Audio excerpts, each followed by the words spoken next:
Well, hey, good day to you. This is Todd. I am a regular dude walking in the Word.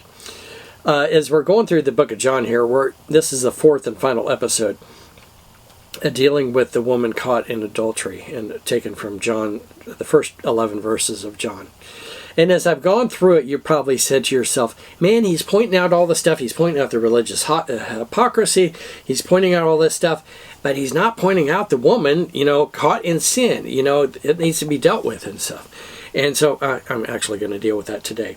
And it's entitled today, Leave Your Life of Sin. Okay, Jesus didn't ignore it. And a lot of times we as a church, we think, oh yeah, we just got to brush that sin away because we're all sinners. And so we just got to brush it away and not stand up for holiness and just forget about it. But no, Jesus actually points out the sin. And when it's shown here, he said, he addresses that with the woman, okay? He does it in a private way. He doesn't have to, make a big scene about it like the religious leaders wanted, but he addresses that sin with that person. So that's something that we need to do, and you're going to see how it plays out today in chapter 8, verses 1 through 11 of John. Then they all went home, but Jesus went to the Mount of Olives. At dawn he appeared again in the temple courts, where all the people gathered around him, and he sat down to teach them. The teachers of the law and the Pharisees brought in a woman caught in adultery.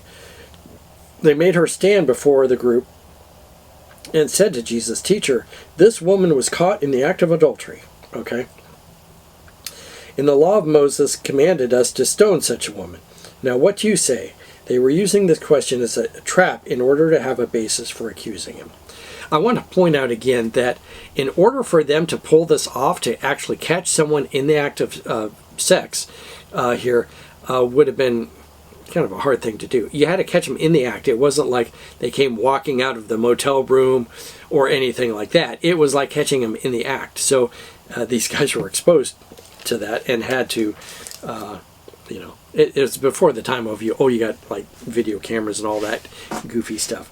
But they had to catch that person. And then to top it off, you had to have those witnesses. And those witnesses that witnessed that act were the ones that were supposed to be the ones to cast the first stones. All right. So anyway, that's kind of crazy here. But Jesus bent down and started right on the ground with his finger.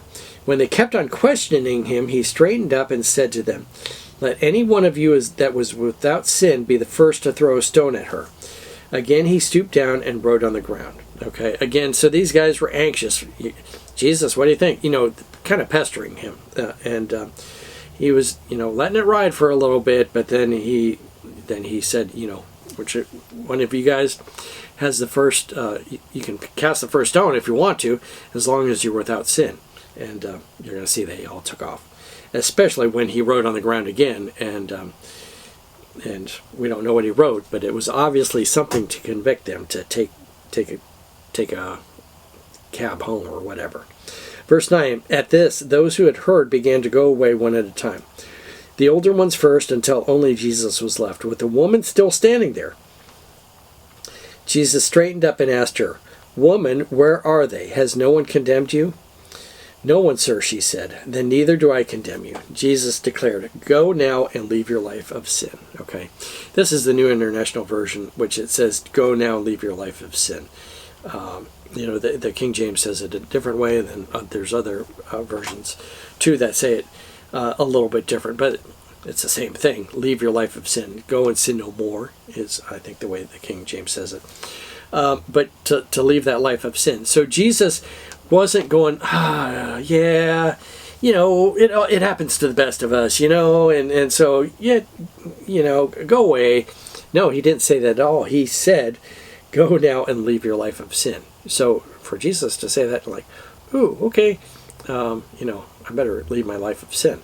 And so that's, Jesus addresses that. And so in the church, we need to also do that. We don't, churches today are guilty of forgetting about it. We don't want to upset the people. And so, and I'm not saying from the pulpit you go, "Billy, I know you were committing adultery with your girlfriend, or, fornication with your girlfriend."